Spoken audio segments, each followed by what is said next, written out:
Boa tarde, eu sou João Haroldo e estamos aqui mais uma vez com o estudo do livro Caminho, Verdade e Vida, de Chico Xavier, pelo Espírito Emmanuel,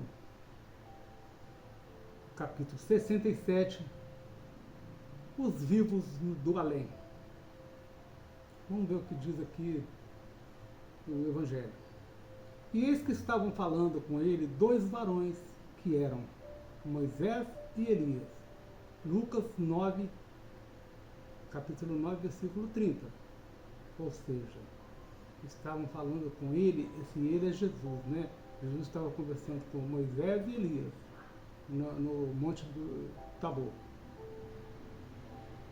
Agora vamos ver o que traz o Emmanuel. Várias escolas religiosas defendendo talvez determinados interesses do sacerdócio asseguram que o Evangelho não apresenta bases ao movimento de intercâmbio entre os homens e os espíritos desencarnados que os precederam na jornada do além. Olha, isso aí é um negócio muito sério, porque nós já vimos aí que Jesus falava com Moisés e Elias no Monte Tabor, né? E Moisés e Elias são de outra época, não é nem da época de Jesus, né? Todo mundo sabe disso. Então, a gente vai ver que Jesus vem mostrar para a gente que há sim como comunicar com os mortos, porque Jesus estava encarnado. E eles já eram desencarnados há muito, muito, muito, muito tempo, né?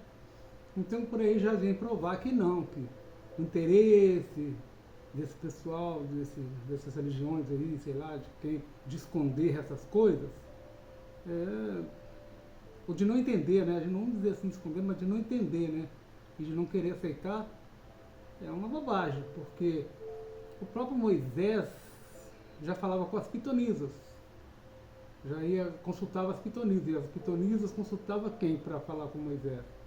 Com os espíritos do além, vamos dizer assim, né?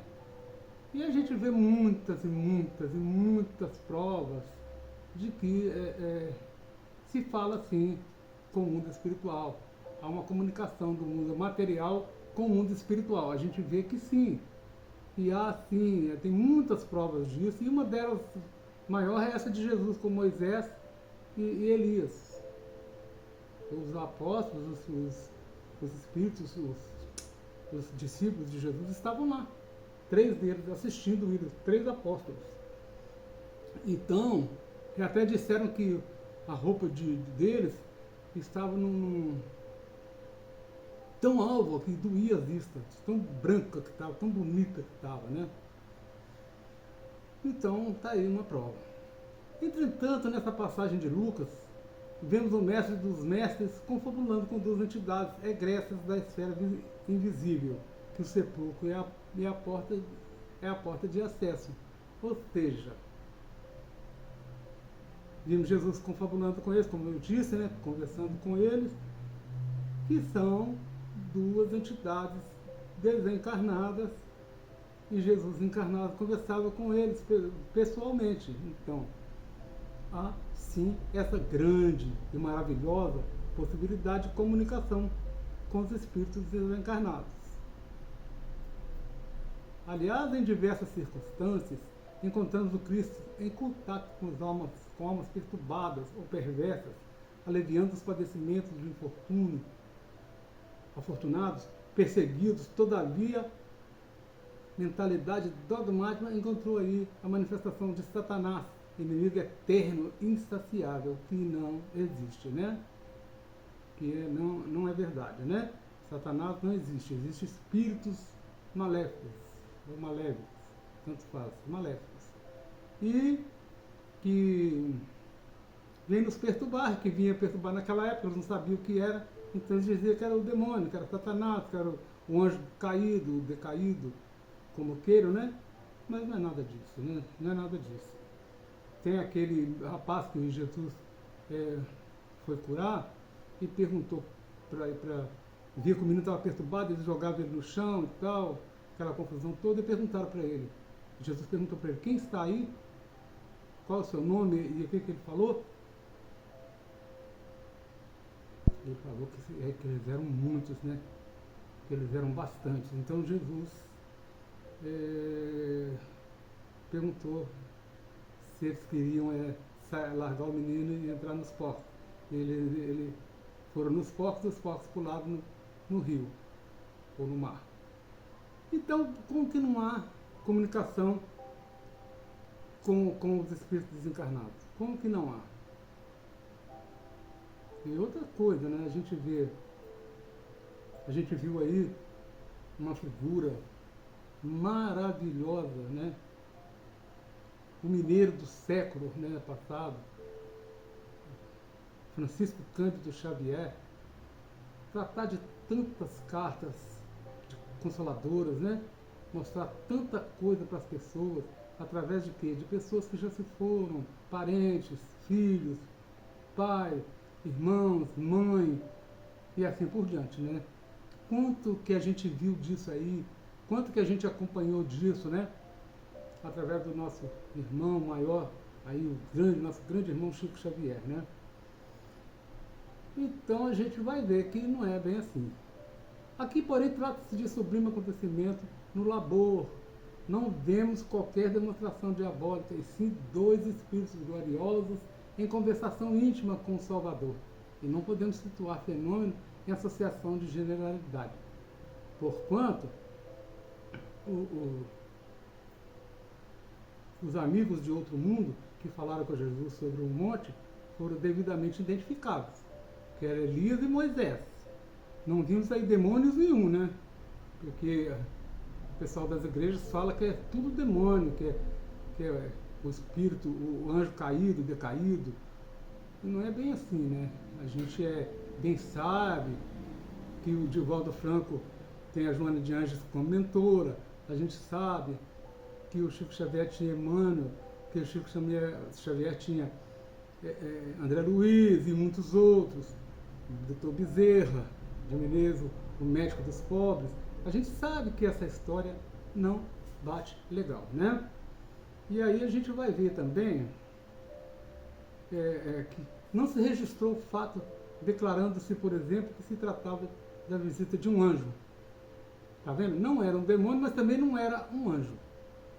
Mas de Moisés e do companheiro, que é Elias, dando-se a entender claramente que os mortos voltam à sua nova vida. Ou seja, ninguém morre. A gente desencarna e reencarna. Desencarna e reencarna. É um vai e vem. A vida é isso, cheio de promessas, cheio de oportunidades, obrigatória a evolução. Então, por isso que é saída e volta. O túmulo é apenas a porta do recomeço, tá? Não adianta não pode ficar triste, a gente pode ficar chateado quando a gente perde um ente querido, mas é apenas a porta do recomeço. Ali tudo é oportunidade para se recomeçar, né? Uma nova vida. Quando não há em sonhos, se dá de maneira mediúnica, nos trabalhos de comunicação, voltando para esse fim, ou mesmo diretamente à revelia da vontade do encarnado, muitas vezes quando um quadro obsessivo está em curso. Então, e a obsessão? O obsessor, quem é o obsessor? Um espírito mau, um espírito desavisado. Não vou falar mal, não vou falar ainda não evoluído ainda, que um dia vai se tornar anjo, né? A gente sabe que ele vai evoluir um dia, porque a evolução ela não a revelia, não, ela é obrigatória. Todos nós desencarnamos, desencarnamos, desencarnamos, desencarnamos. É vida após a vida. A história de vida após a morte é mentira também. É vida após a vida. Então, a gente vai lá, a nossa casa é lá, não é aqui, nós não somos matéria, nós somos espírito.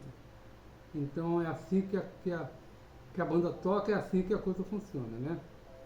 Cabe a nós entender com isso que a vida continua, e que podemos privar, se for do nosso merecimento, seja para nos provar, seja para esclarecer ou consolar, da companhia daqueles que nos precederam ao plano espiritual. É possível sim. A gente tem notícia dos nossos parentes, a gente tem notícias, é só procurar direitinho, né? Um médium bacana, com um médium interessante, né? Bom. O próprio Cristo voltou para se comunicar e fez para concluir a sua missão, dando aos apóstolos a certeza de que não os abandonaria e que era possível se comunicar com os espíritos, dando a eles o poder de falar línguas estranhas e expulsar os demônios, os espíritos maus ou sofredores. Viu aí? Espíritos maus ou sofredores. Ou espíritos, aí na minha linguagem aqui, evoluídos ainda, né? Então que saibamos tornar úteis as oportunidades de ter com os nossos amigos espirituais momentos de esclarecimento e consolo.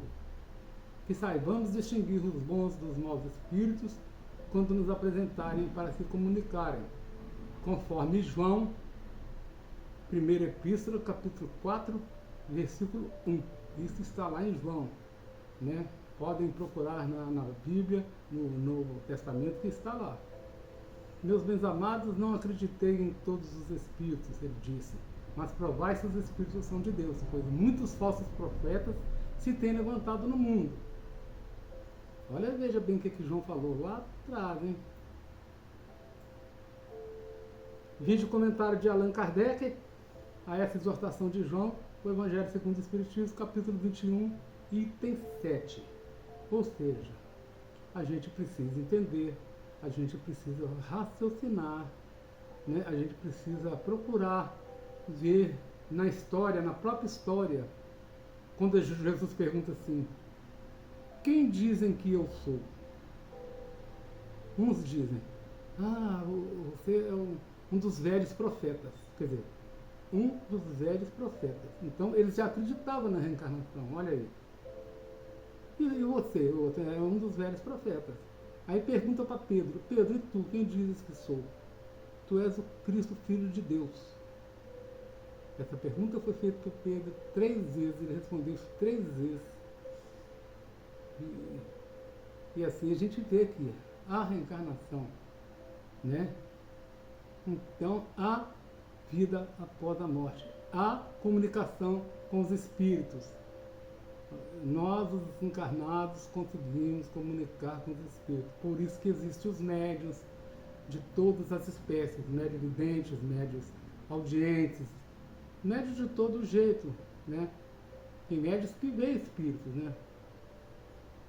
Então, está aí a prova de que não é bem assim. Muito obrigado, que Deus nos abençoe, nos proteja, nos ampare a todos. Hoje é 17 de março de 2025, exatamente 13 horas e 16 minutos. Estou gravando numa segunda-feira dessa vez, tá? Muito obrigado a todos, fiquem com Deus, um beijo no coração de todos. Até a próxima, se Deus quiser. Forte abraço.